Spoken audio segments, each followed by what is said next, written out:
battlefields of the future will be more dangerous than ever. In the 21st century, there will be threats to our freedom and security like never before. But will we be ready? Battles will be fought on land and sea, but they will not be won without supremacy in the air. Enter the incredible world of 21st century combat.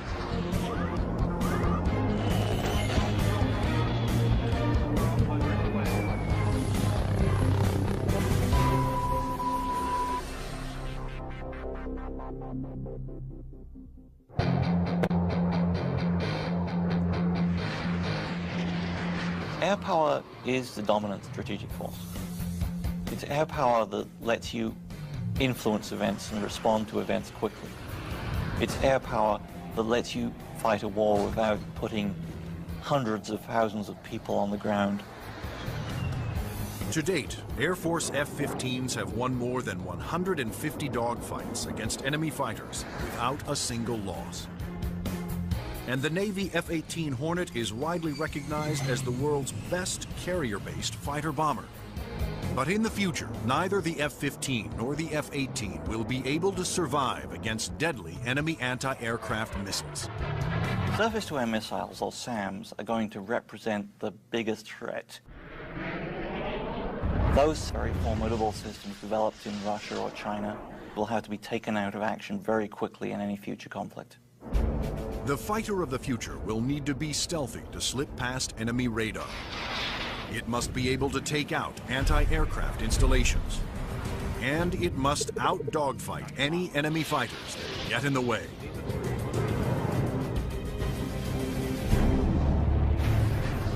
That future fighter is already here. The F-22 Raptor, the air dominance fighter of the 21st century. Developed by Lockheed Martin, this advanced tactical fighter has been designed to be the first plane to cross enemy lines, clearing the way for all other forces.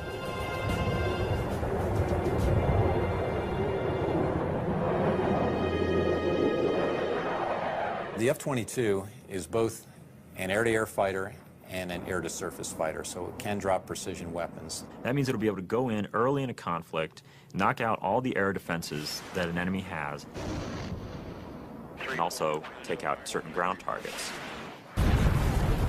And open the door for all the U.S. forces, whether they're ground vehicles or other aircraft, to come in and continue the fight.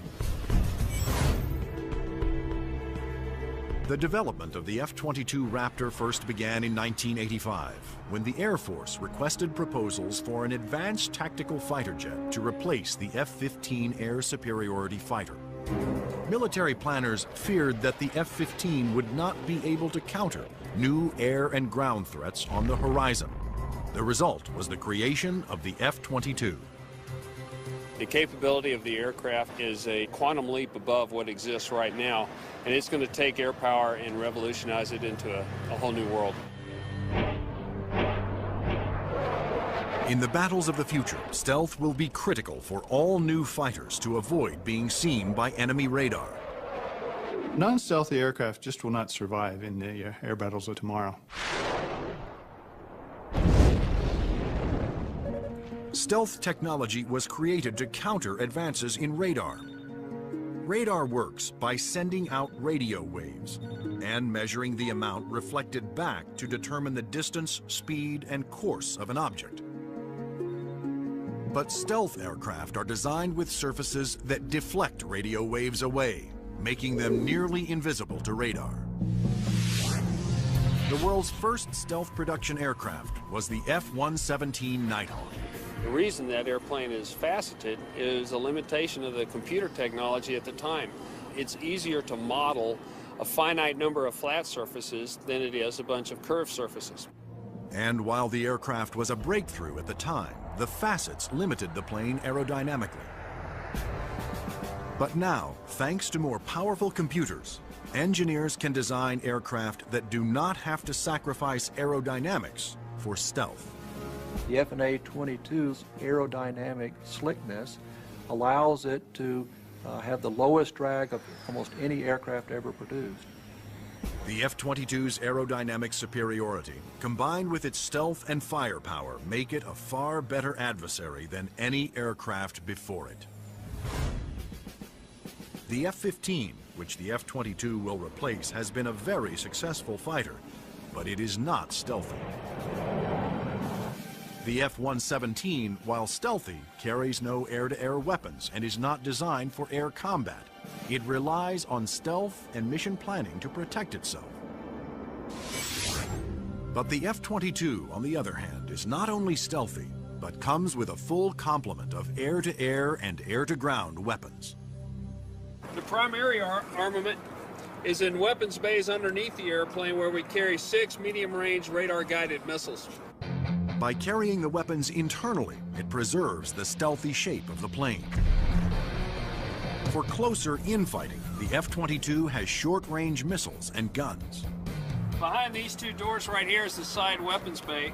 This is where we carry a heat-seeking missile.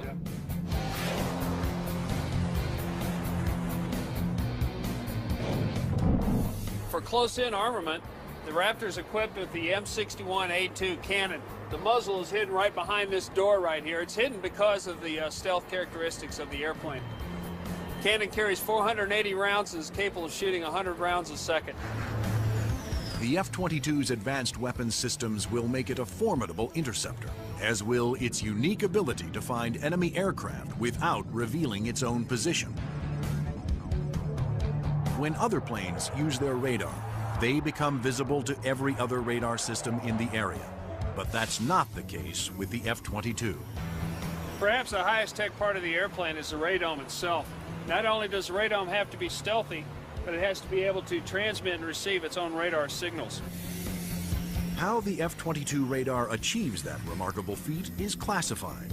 But what is known is that the F-22 can see enemy aircraft at a distance while remaining invisible to them. The first time that the bad guys will really know there's an F-22 in the area is when one of them blows up.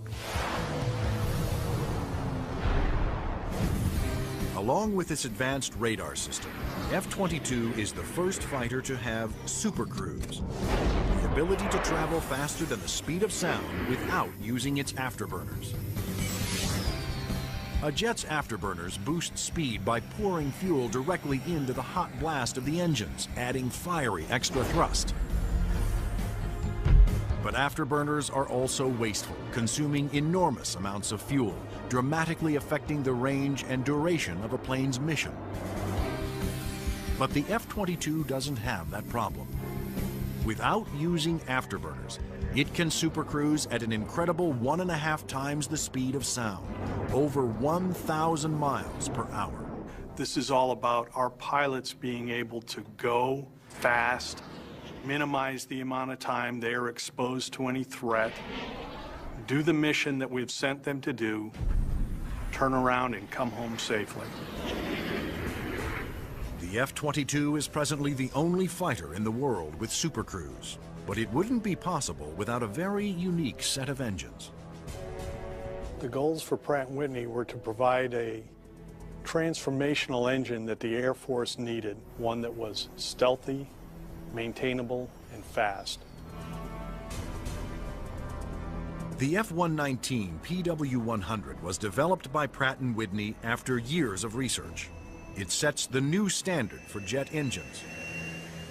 Along with its incredible supersonic ability, the F-119 incorporates thrust vectoring.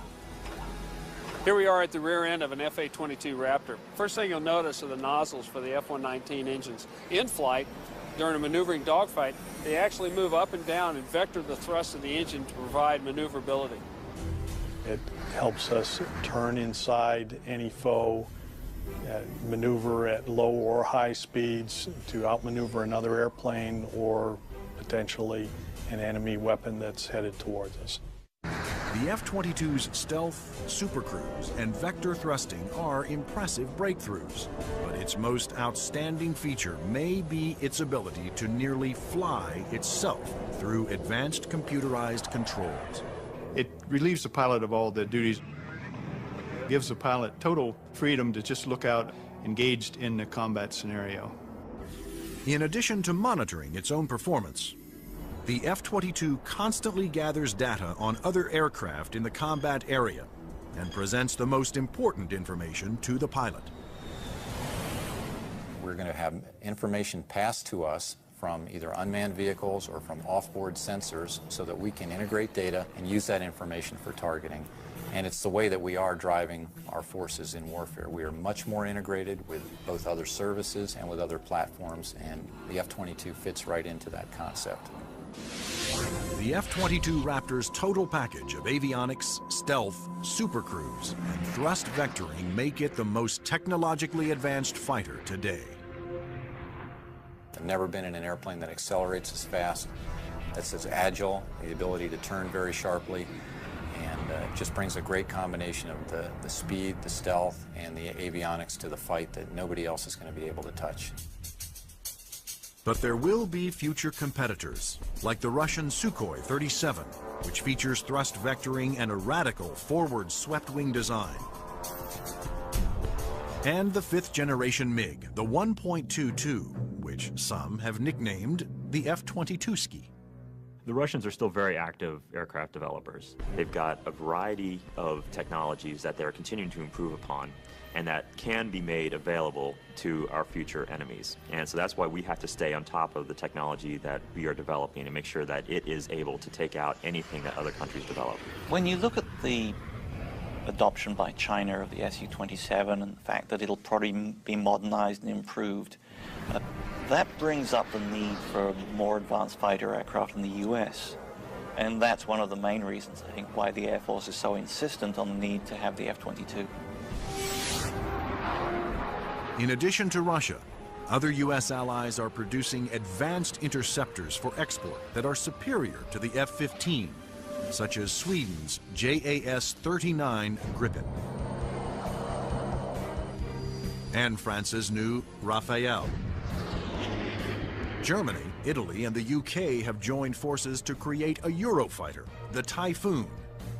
If these planes fall into unfriendly hands, the U.S. Air Force will need the F-22 to maintain their advantage. We're always going to go into war wanting to have that air dominance, and the F-22 is going to be the big boy on the block that can help us to do that. In future combat, the F-22 is to be joined by another stealthy aircraft, the F-35 Joint Strike Fighter, the ground attack bomber of the future. Designed for the U.S. Air Force, Navy, Marines, and Britain's Royal Navy, the question is, will it work for every user?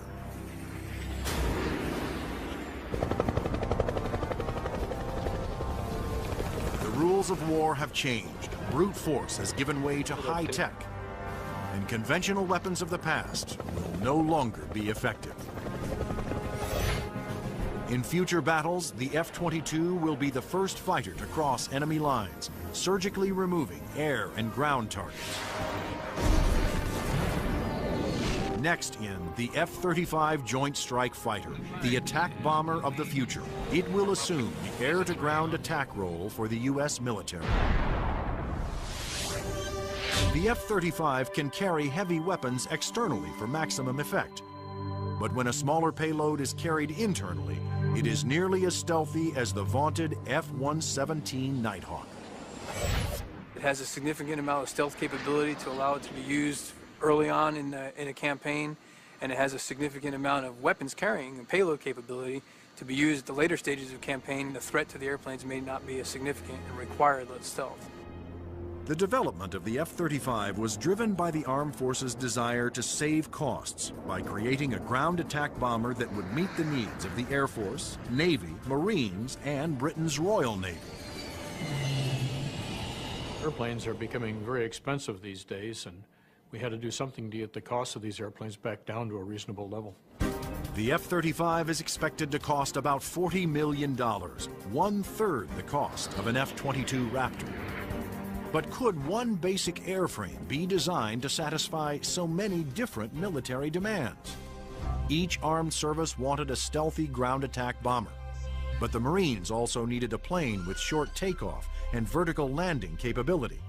The U.S. Navy required a craft with larger wings, heavy-duty landing gear, and an arresting hook for carrier landings. And the wings would have to fold up to save deck space. The size and scope of the JSF program is pretty significant. The airplane is being designed to replace the F-16 and the A-10 for the Air Force, the AV-8B for the Marine Corps, and the FA-18 for the Navy. Unlike the twin-engine F-22 Raptor, the F-35 Joint Strike Fighter was designed around a single engine to keep down not only costs, but weight. A lighter plane can carry more weapons. For the Joint Strike Fighter, one of the keys of its mission is the ability to handle a large amount of ordnance and bring it to an enemy site. That all works better with a single engine.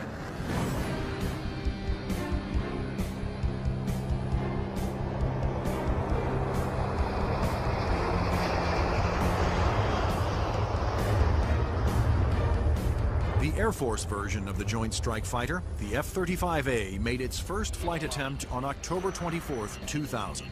Tom Morgenfeld, who had been a test pilot for the F-22 Raptor, was at the controls.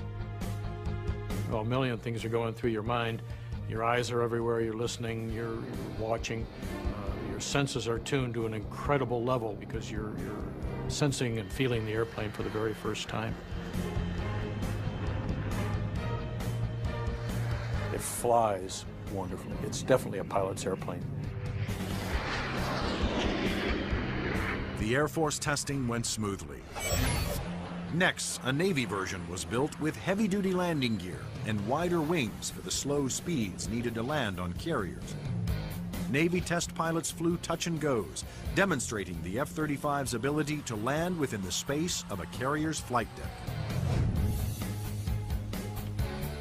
But the most difficult challenge still lay ahead for the F-35 program.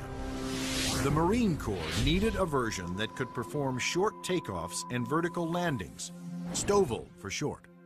The STOVL capability is extremely important to the Marine Corps because the airplane can go just about anywhere that the rest of the forces can go. It's not limited to needing a large runway. It doesn't need a really big ship to operate off of. Engineers at Lockheed Martin, the designers of the F-35 Joint Strike Fighter, took a hard look at the AV-8B Harrier, the STOVL fighter that the new aircraft would have to improve upon. The Harrier is a great airplane if you look at the fact that it's basically 1960s technology. It's achieving all those wondrous STOVL flight sort of maneuvers without the aid of a lot of computers. The Harrier's ability to take off, hover, and land vertically is achieved by vectored thrust. The powerful force of its jet engine is directed downwards through 4 nozzles that can pivot 90 degrees. I was brought in because I am a Harrier pilot with almost 1,600 hours in that airplane.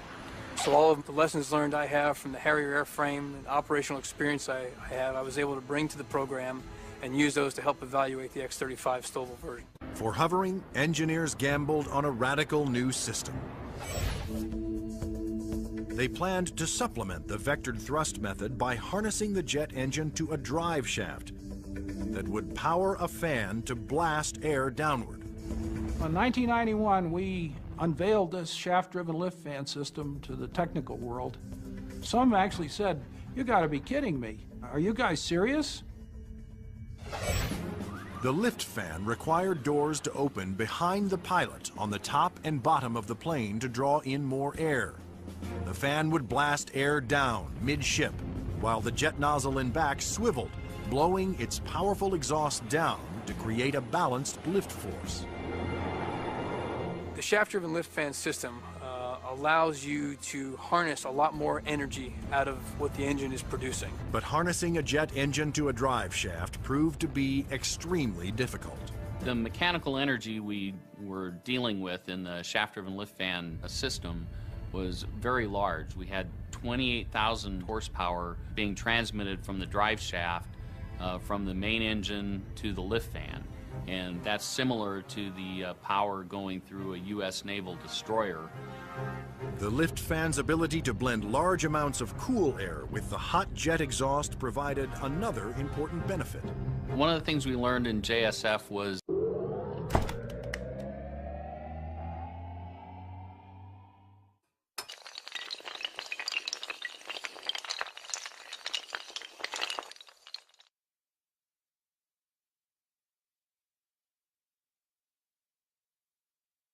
to combine the jet exhaust to get a lower combined temperature than the Harrier. This allowed us to avoid some of the problems with concrete where the concrete would actually burst and explode under the high temperature and high jet exhaust from the Harrier. At the Lockheed Martin test facility in Palmdale, California, the revolutionary lift fan system was put to the ultimate test, in the air. If the lift fan failed during hover, the plane would crash.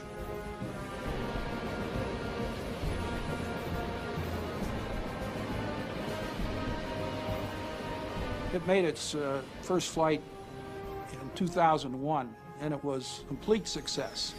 And at that time, I didn't hear any more from the people who'd been saying for years, this thing will never work. It worked. Now, all three versions of the F-35 for the Air Force, Navy, and Marines are being developed and further tested for mass production. The United States, Britain, and their allies are expected to order more than 4,000 Joint Strike Fighters, which will replace most American-built fighter bombers in use today. The handling qualities and performance are stunning. It really is a pilot's airplane. It sort of makes you feel like a little boy. You want to take it home and tuck it under the pillow with you at night. It's just a pilot's airplane. In future air conflicts, the F-22s will be used to establish air dominance. Then waves of stealthy F-35 Joint Strike Fighters will use their superior weapons-carrying abilities to attack other major ground targets. The Joint Strike Fighter is going to be the backbone airplane for hauling freight. It is going to be the muscle part of sustained forces. Commanders can also alter an F-35's mission in the air as situations change during the battle. There are a variety of ways for the F-35 to bring in information from external platforms, other airplanes flying around the battlefield, satellite-based assets, ground-based assets. All that information can be presented to the pilot in the cockpit and allow him to be more of a tactician and manage the tactics of the game that day instead of worrying about the nuances of flying the airplane. The pilot's job will be to supervise the process of identifying the target and then to give consent for weapons release.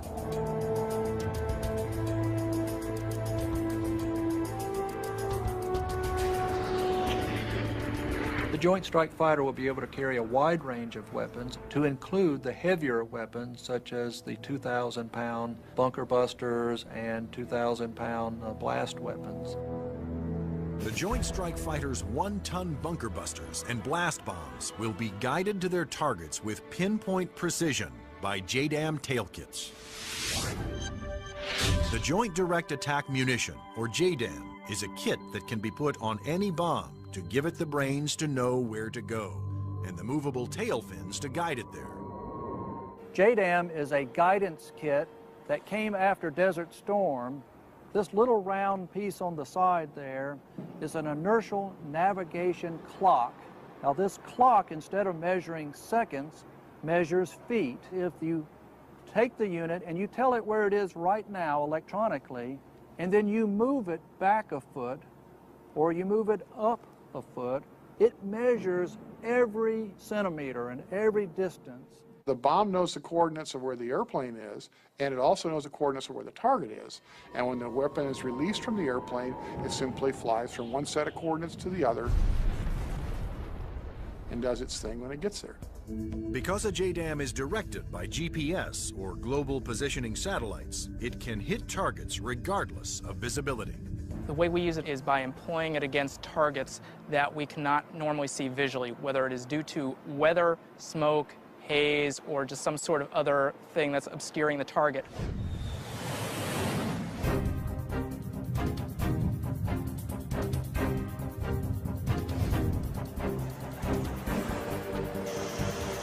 As a JDAM falls, its inertial clock keeps track of its position and signals the tail to make course corrections, directing it to the target.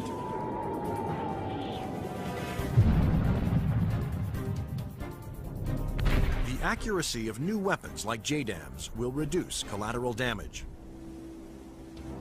It also makes the F-35 an even more formidable weapon system. The new weapons such as JDAM really reduce the need for the number of sorties, and that reduces our risk. because we're not exposed to enemy threats as often. The F-35's combination of advanced weapons, avionics, and stealth will help it ensure its success over the battlefields of the future. U.S. military planners wondered if these same features could be utilized in a helicopter. They wanted a stealth helicopter. But could it be done?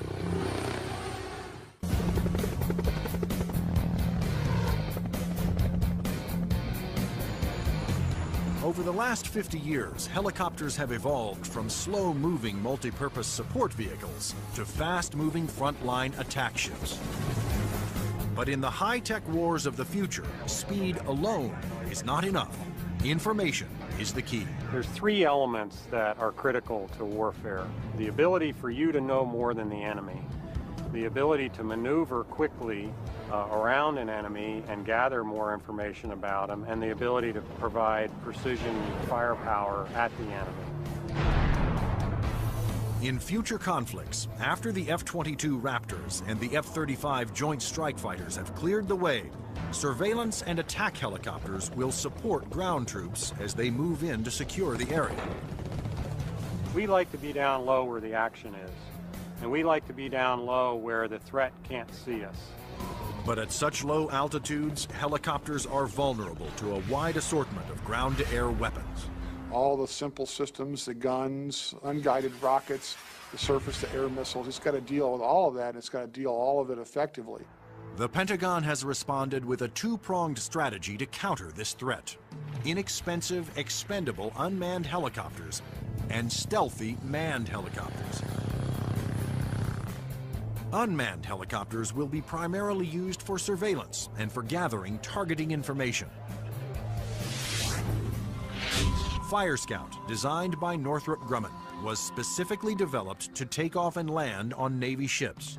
However, the key to creating a successful manned helicopter for future combat is to make it stealthy like the F-22. But the question is, can it be done? Achieving stealth in a helicopter is different from stealth in a fixed-wing aircraft. You're concerned about different signatures: radar reflectivity, infrared, noise, all things that will give away an aircraft's position. Those signatures, like heat, smoke, and sound, put helicopters and their pilots at serious risk over the battlefield. All the small shoulder-fired missiles, which are very effective against helicopters, are heat-seeking infrared systems.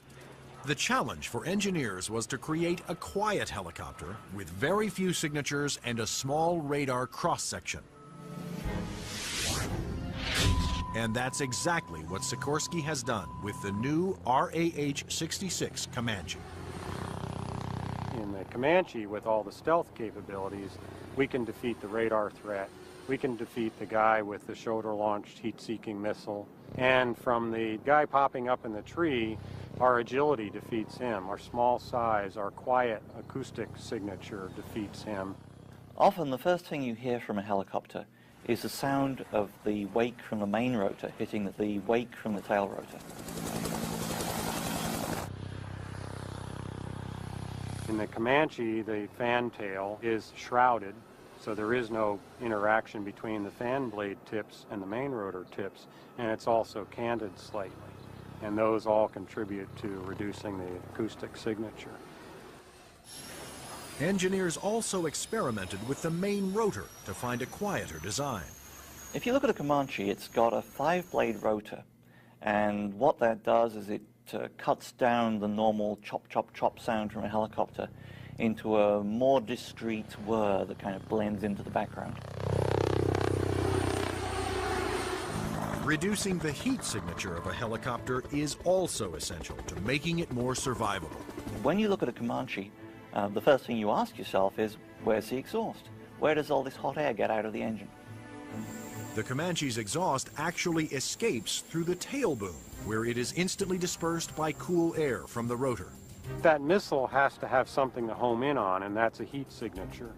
Comanche defeats that by the engine exhaust being mixed with ambient air and cooling it so that there's no longer a heat plume for that missile to home in on. To defeat radar, the Comanche utilized the stealth secrets first developed for the F-117 Nighthawk. There are no radar reflecting right angles on its outer fuselage, and all weapons are carried internally to help keep its stealthy shape. What's interesting about the helicopter, some of the things that achieve stealth actually make the helicopter better. Things like the retractable landing gear and the retractable weapons bays, that also makes it sleeker and faster. So once you've bought into the stealth part of it, you get other superior attributes. The main role of the Comanche is to give commanders an overview of the battlefield by providing up-to-the-minute information. Comanche is going to be basically their flying cavalryman. It's going to dart in and out, slash and cut, be a reconnaissance vehicle. As Comanche's two pilots gather data, their computer shares that data with other Allied forces. When the Comanche finds the enemy, he's going to kind of direct like a quarterback to apply the firepower to defeat that enemy.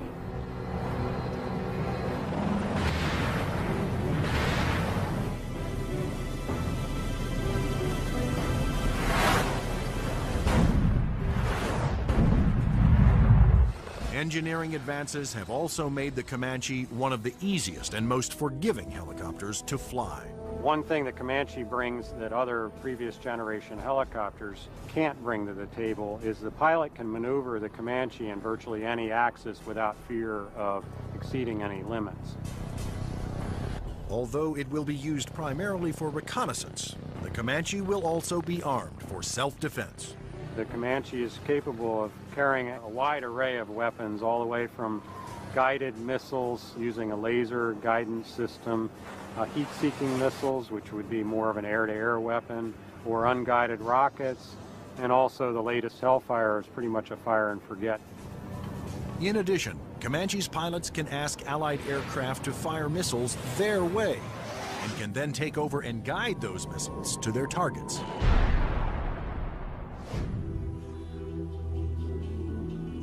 If the Comanche is hit, its computer system can often fix itself by reassigning vital functions to undamaged computer cards. This is where the computer brain of the Comanche is.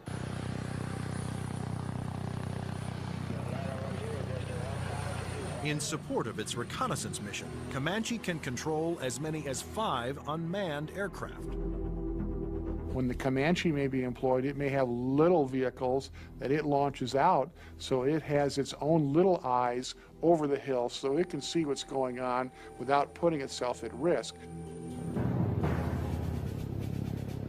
In addition to launching its own unmanned air vehicles, Comanches may be aided on the battlefield by swarms of LOCAS, small intelligent missiles with their own computer brains.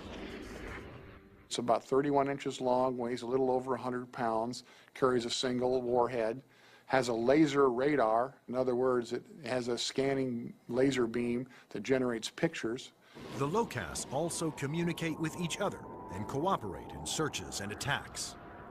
You could have a swarm of LOCASes, each of which has its own eyes, each of which is thinking, but each of which is communicating with each other.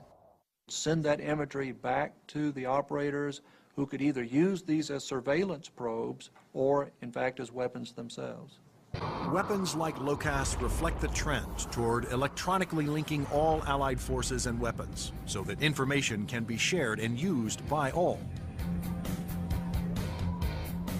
By networking aircraft over the battlefield, with surveillance platforms and other weapons systems, commanders can quickly change missions to take advantage of up-to-the-minute information.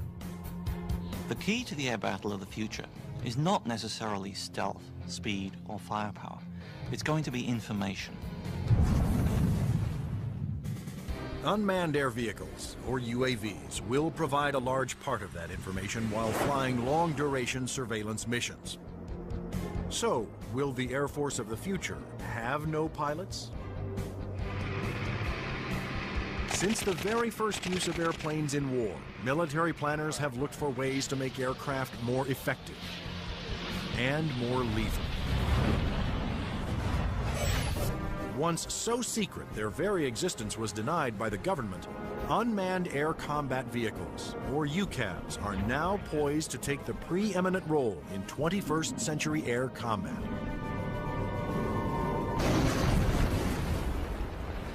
UAVs are certainly going to change air power in the 21st century. You can see it starting to happen today, but what we're looking at now is just the beginning, because there's going to be more of them, and they're going to be better. Unmanned aerial vehicles allow the military to do more with less, to put more aircraft into the air than you otherwise would be able to because of the limited number of pilots that you might have, or where it might be too risky.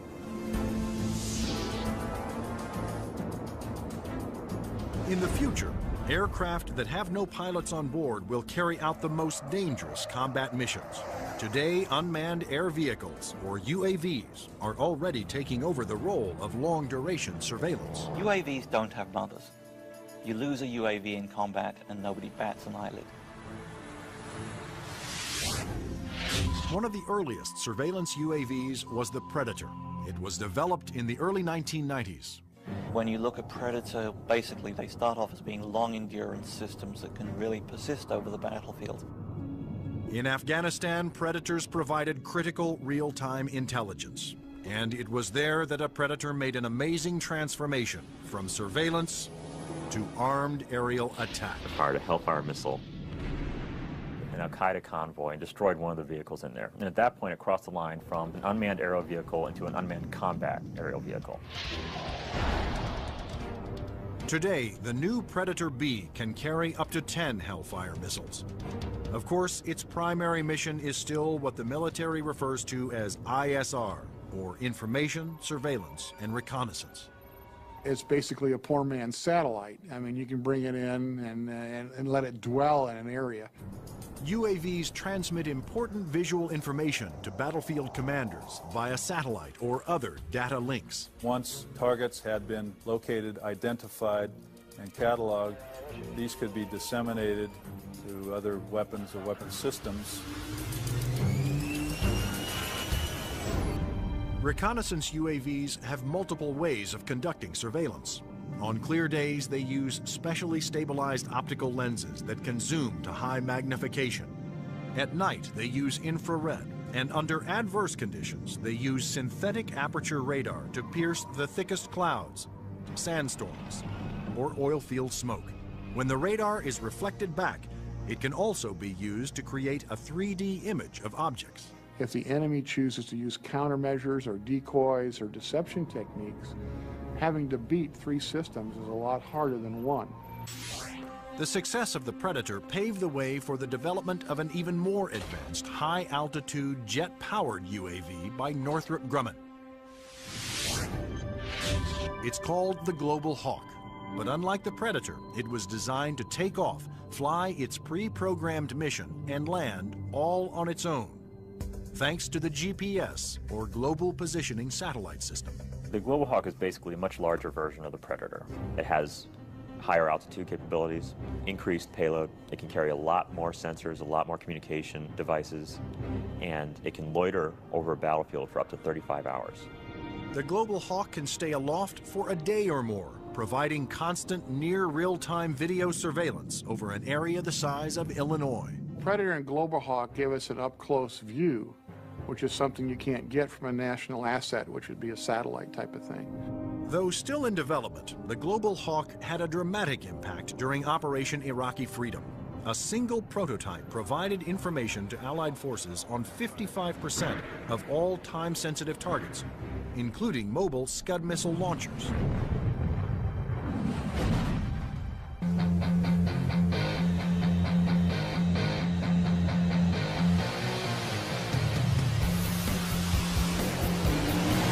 Like the Air Force, the Navy wanted its own autonomous UAVs. However, designing one to take off and land on an aircraft carrier was a tremendous challenge. But the engineers at Northrop Grumman were up for it.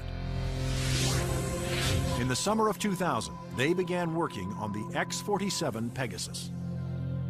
The hardest part of the Pegasus program was definitely the flight controls. Getting on and off an aircraft carrier, of course, is one of the toughest design problems for an aircraft. And doing this with a tailless vehicle like Pegasus certainly was the toughest problem we had.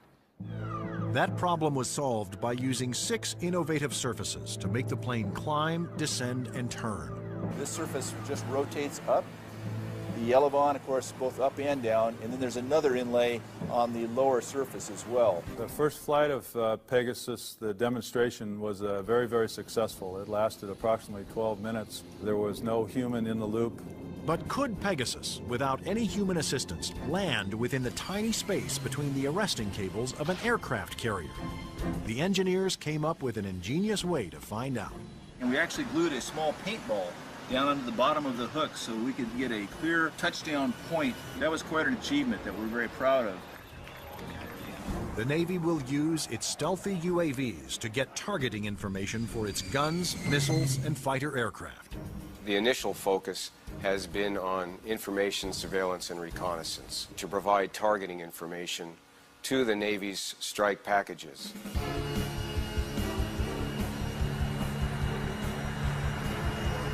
But many future UAVs, such as Boeing's X-45 unmanned bomber, will be heavily armed.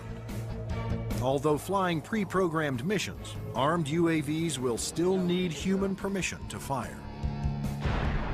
It has to know where friendly forces are on the ground, where civilians might be, where collateral damage, i.e. hitting a church or a mosque, might be an issue. So there is an element that we always retain where a human in the loop is important. You can have a weapon that's doing its own surveillance and has its own ability to engage a target. And that gives you a level of dominance that we're just emerging on right now. In the not-so-distant future, there will be even more radical aircraft and airborne weapons systems. Everything from electromagnetic pulse weapons to powerful airborne lasers to hypersonic aircraft that can fly to anywhere in the world in 2 hours or less. But how soon will these high-tech secrets become a reality?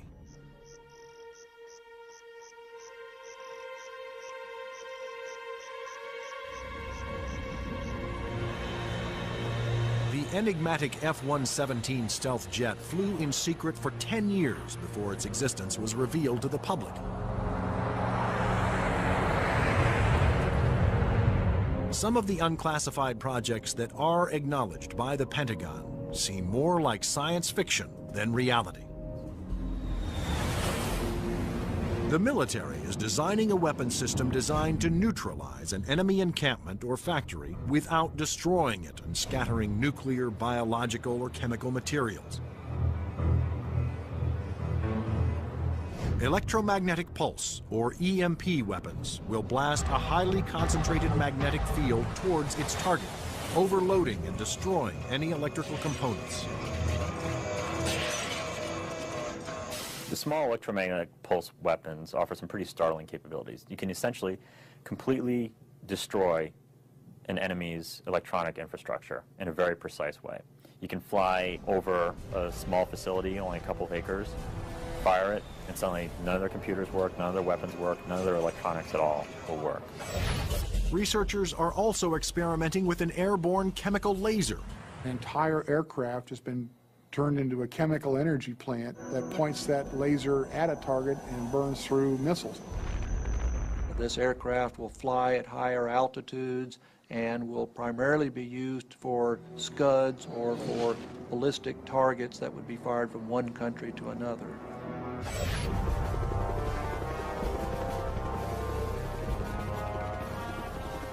American generals don't want a fair fight.